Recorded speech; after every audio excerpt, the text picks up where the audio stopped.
recognizes the subtitle? Oh, that's way too little, people. Who is it? Jay-Z, right? Yeah, of course. It's Jay-Z. I've got 99 problems, but and then I'll stop the quote. It's probably a bit unsafe to say it. I'm a problem thinker. I think there's way too many people with way too many solutions in the world, and for the next 30 minutes, I would actually like to take you on a little journey around all the problems that I encounter, that I see, for which I don't have solutions. So, in that sense, I am indeed a snake oil person, because I'm going to talk at you for 30 minutes without giving you any meaningful insight on how to solve problems, but I'm going to show you a few problems. And the first part of our journey takes us to the city of Bordeaux, which is in France. In the 90s, I think it's in 1996, the city council of Bordeaux was on a spree of modernizing the city, of making it more beautiful, making it a better place to live, because there were quite a few neighborhoods that weren't so nice to live there. And in one of their neighborhoods, you had this little area, this little place. And they went to two very talented architects, and they said, "Please fix this place, this little area, because it's ugly, and it doesn't work, and it's basically it's an eyesore." And the architects, they went to the place, they looked at it, started talking to the people a bit who lived around it, as you can see in the social housing nearby. Do you know what they did with the place? Do you know what it looks like right now? They did pretty much nothing. They added a little playground for the kids, because there were living a lot of kids in the area nearby. They solved a few mold problems in the a few fungus problems in the trees. And that was it. If you look at the benches, like this is 30 years, the benches are literally the same ones. They realized that when they went to the place, when they talked to the people, how the people lived there, how the people used the place, it was perfectly fine. There was nothing wrong with it. The only thing that was missing was that the kids didn't really have anything else to do than play football. And they liked to do some other stuff. So they added a little playground, and that was it. Sometimes the best course of action is to do nothing. They even write about this on their website, which is, as you can see, also an eyesore. There is also a very interesting problem that they opted not to solve on their website. And can you see it, maybe? HTTPS. Yeah. This website doesn't allow you as a user to write anything or post anything to it. It's only GET requests. So why even bother with HTTPS? You can just serve it over regular HTTP. They didn't even try and solve that problem because it's not necessary. So that's the first bit of our journey. And now let's actually dive into the IT sector, now that we know that sometimes the best course of action is to do nothing. The first problem that I see on a daily basis is that data is the new gold. Oh, it's blockchain is the new, NFTs is the new, messaging, deep learning is the new gold, so AI, NVIDIA right now, data centers actually, yeah, or still what's even going on? This is just the past 5 years, like what's even going on? Back in 2012, the Harvard Business Review posted this article, which for most people was the kickoff of the whole field of data science. Back then it was called data science, nowadays we all call it AI, even though it's the same thing. And it was supposedly the sexiest job of the 21st century. So I looked at the program for today, the conference. There's 19 talks, 9 of them are about AI in some fashion. By a raise of hands, who has ever successfully deployed a machine learning model and got tangible business value out of it? 1, 2, 3, 4, 5 people. I got a paper. 5.5 people? Cool.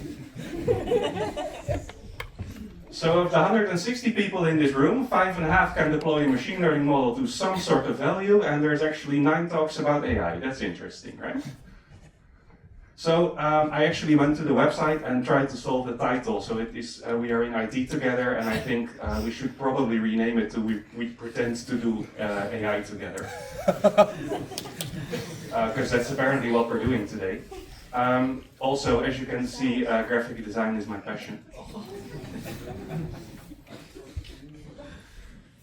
And when you look at all the speakers, these are all the speakers that either have their pictures on the website or on LinkedIn. There's a few who don't have either, so I don't know who they are. There's a few patterns that pop up as well. So there's about 21 speakers, and I think I've got 18 pictures. So let's detect some patterns.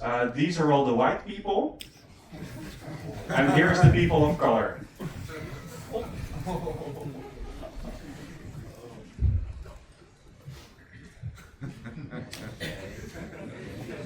Let's check another pattern. Maybe you can spot it.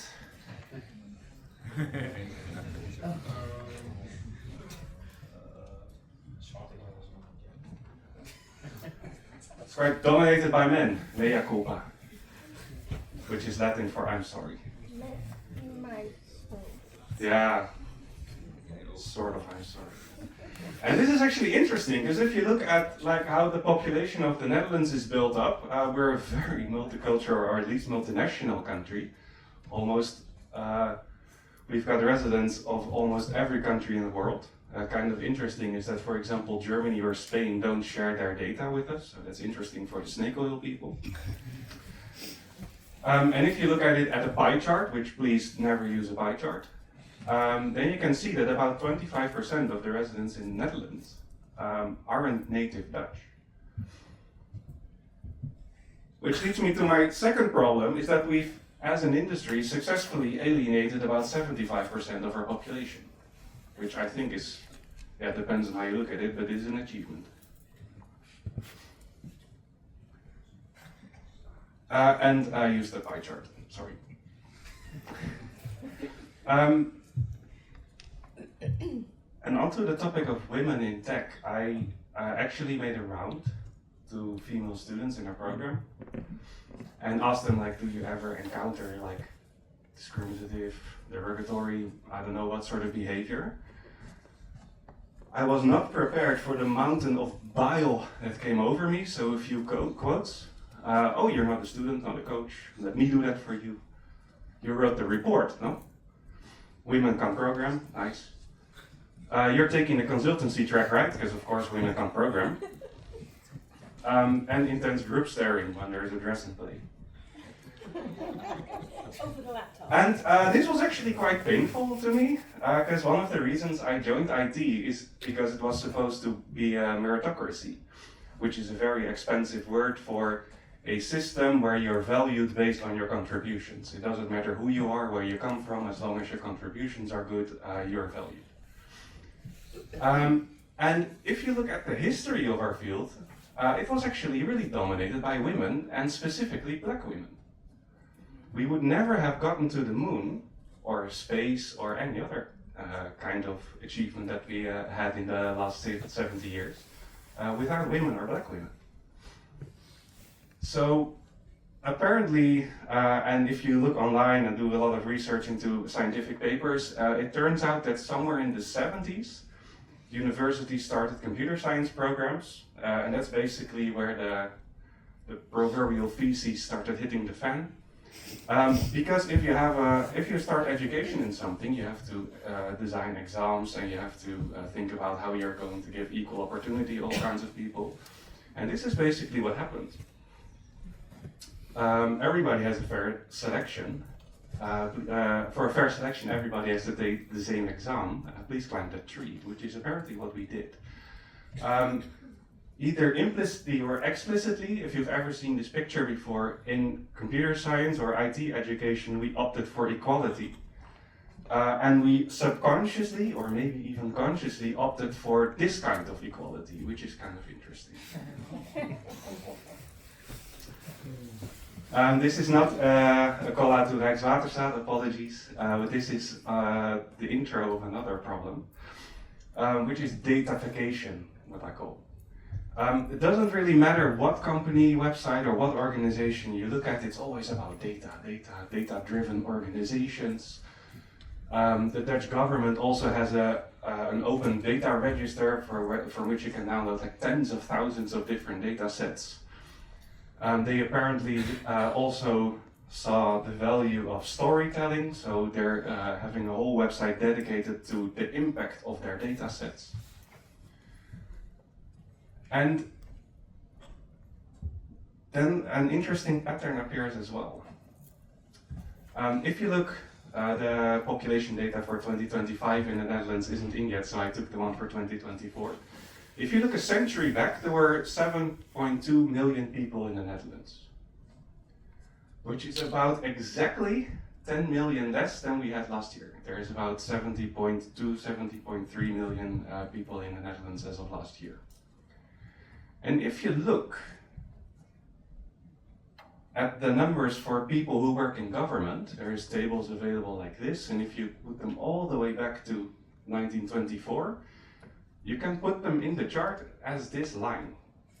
It doesn't ever actually really change except for the past 10 years when it goes up, and now it's starting to go down again. And I think this is one of the reasons why datafication has become so prominent, is because the same amount of government workers have now to serve 10 million more people, but they're with the same amount, so they need the data, otherwise they can't even serve those people. Sometimes that leads to quite good results. I know that the COVID dashboard that the government put out was a hot topic, but I think overall it's a net positive. It became quite clear for almost all the citizens in the Netherlands what is currently going on, why are we making the policy that we do. And sometimes it goes absolutely wrong. 4 years ago, our government resigned over a scandal which tens of thousands of families got hurt really badly financially by the government. And all that datafication secretly has another thing going on in the background. If you look at the constitution of our country, the Kingdom of the Netherlands, we're apparently called not the Netherlands, but the Kingdom of the Netherlands, then the first article is that all persons in the Netherlands shall be treated equally in equal circumstances, discrimination of the yada yada yada, which we're, as we've seen, really good at. And if you look at the United Nations Universal Declaration of the Human Rights, there's a few articles, among others Article 6. Everyone has the right to recognition everywhere as a person before the law. Every individual has the right to be a person. And then Article 7 and 8 draw from that. What you actually see, and what I was trying to show you with this picture, is that because there is so much data in play, this is actually not feasible anymore. And what you are now seeing is that our justice systems are investigating whether they can give blanket group protection instead of individual protection. And that's actually contrary to our fundamental human rights as they are in the Constitution and in the Declaration of Human Rights from the United Nations. This isn't necessarily a bad thing. Societies change. So this might be a very subtle change on which are to our new path. But it is something you've never thought about. And we're all in play in this because we're all making that datafication possible. So it might be interesting to actually think about this then.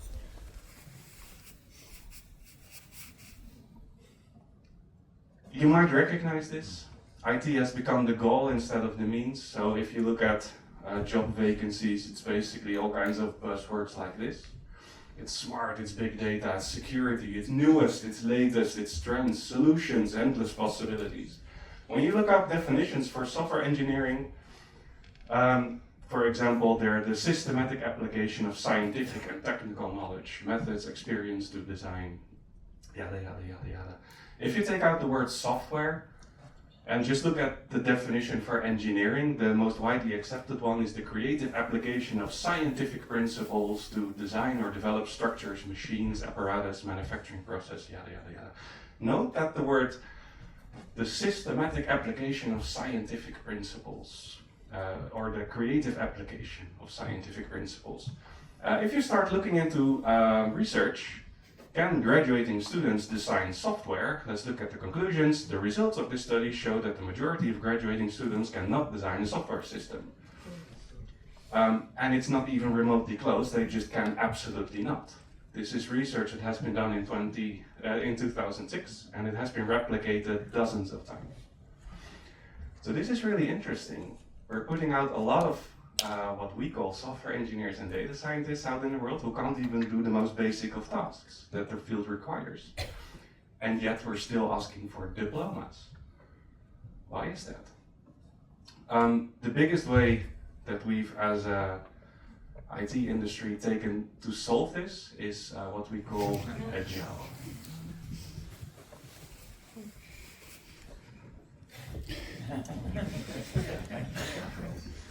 Yeah, he's doing that. Agile with a capital A is a problem.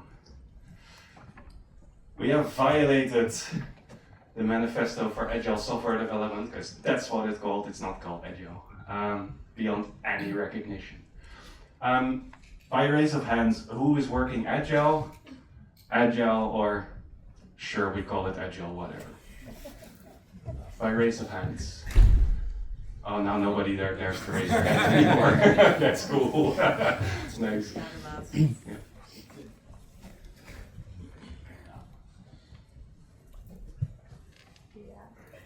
Just call at me. What are the 4 values? Breaking software over documentation. That's 1. People over processes. That's 2. Embrace change. Nope. It's cool, right? You can't even remember 4 things. This is the manifesto for agile software development. Individuals and interactions over processes and tools, working software over documentation, customer collaboration. Oh, it's actually responding to change, so it's sort of okay.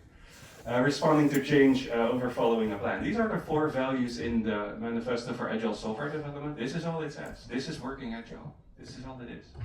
Also note that there's 70 middle-aged white men that wrote the thing. And then I get to the fun bit. This is what ASML calls agile. It's safe. Skilled agile for enterprise. Can you see the values there? This is what Accenture calls agile. Can you see the values here? Whenever I hear the word Deloitte, I get a twitch, but I assure you this map will do the same to you.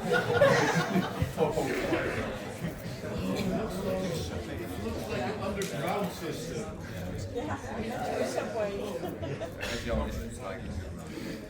I should have actually put that graphic design as my passion after this one, because it really was. Where are even the developers here? Like, where are the developers? Tell me, where are they? Where are the people who do the actual work? Yeah, they're right there. Where are they in Accenture? Bottom left. Yeah, they're there. You might as well play Where's Wally? I mean, like, what's even going on? I had the privilege of attending a conference where Robert Martin, one of the original authors of the Manifesto for Agile Software Development, spoke. And he said something that really changed my mind about agile working. He said the amount of programmers has, over the past 70 years, roughly doubled about every 5 years. Which means that at any given point in time over those past 7 decades, half of your workforce is severely inexperienced. Which isn't bad. That's just the way it is. And his thoughts on the Manifesto for Agile Software Development was to solve that problem. How do you teach those 50% of the workforce, you in a few years, how to actually do the stuff they're supposed to learn at school. There's nothing wrong with waterfall if you know what you're doing. The problem is we don't. Which leads me to another problem, which is that people don't really understand us, and with us I mean people working in IT, and even though we usually say that we aren't, we actually are secretly. You've probably ever said this sentence at some point, or heard, yeah, they do something with computers. And then something interesting happens, because if you look at, for example, our tax services, about 20% of our income tax for the Dutch state is collected with a computer system. Like, fair enough, like you wouldn't want people doing that, I guess. And then something cool happens, because right there, it states the last 4 or 5 people who know how the system works are almost retired, or are retired. The last 4 or 5 people? What? So we're forming government based on I don't know what. Well, in maybe 10 years' time we can't even collect tax. Why aren't we able to communicate this? You probably didn't even know. Like, well, what is even happening? And that inevitably leads me to the quote, I think it was Mark Zuckerberg who called it, the move fast, break things, which especially nowadays is mostly move fast, destroy lives. For example, with the Horizon scandal in the UK, where a lot of postmasters in the UK were fined unbelievable amounts of money because of bugs in the software system. That turned out to be known from the start, and we just ignored them or said they didn't exist. And people went to jail, they had their whole livelihoods taken away. There were even suicides. Dieselgate. If test, lower emission, sure. And then we come to the Netherlands, because the Netherlands usually pretends like, hey, we're the coolest kid in town, you know. We're really smart, we have ASML, we know how to do this stuff. Secretly, we're probably the worst kid in town. These are a few, sorry for international students, there's a few Dutch headlines, I'll translate them for you. Duo, which gives you your student loans or other finances to study. Used algorithms that really discriminated against immigrants. So basically half of the room here.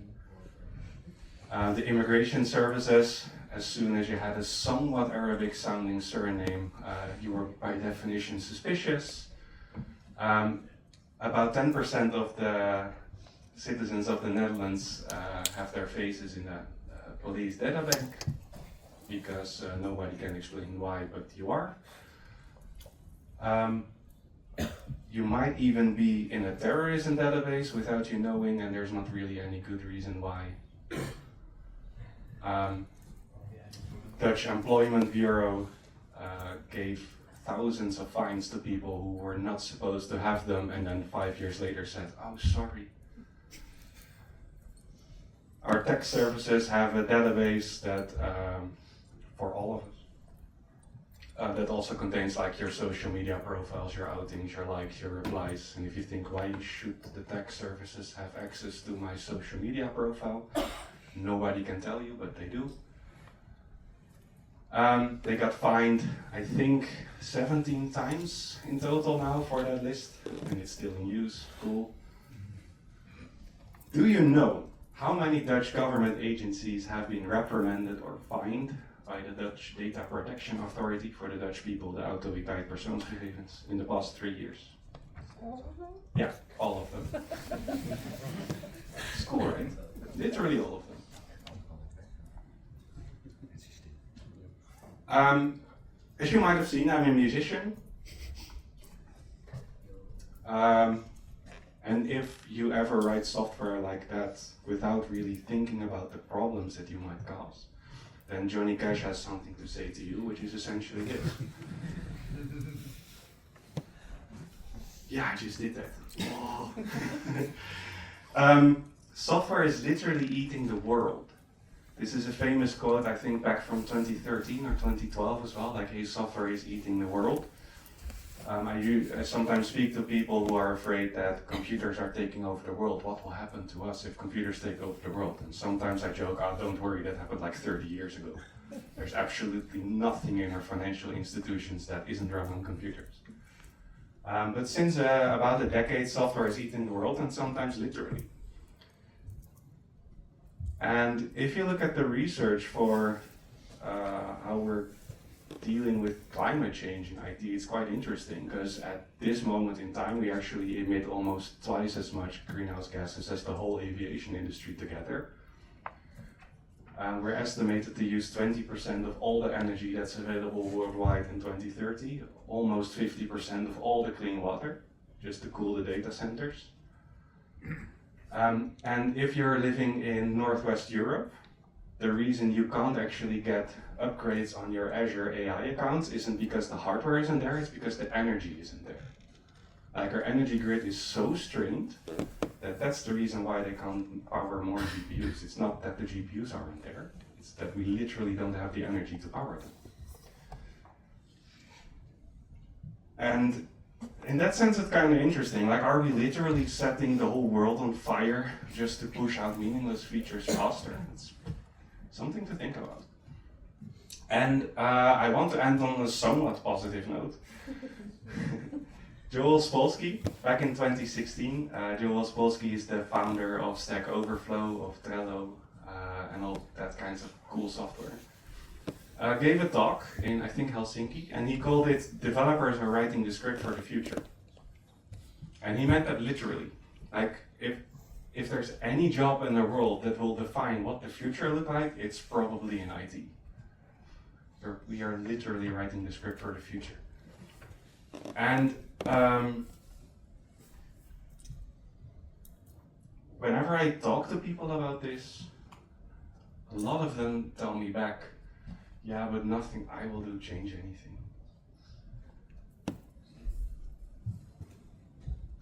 And then I have something to say back, which is the behavior you walk past is the behavior you accept. And if you look closely, I actually started counting from 1 instead of 0, so let's go to problem 1. Is, do we even dare to be better than we're currently doing? And I hope we do. So I would actually propose that next year, instead of the We Are in IT Together conference, we might actually call it Let's Dare to Be Better conference. Maybe. Because I think we can do better. And I think we can do a lot better. And that's up to us as teachers, as a working industry, also you as students. So let's dare to be better. And that's the end.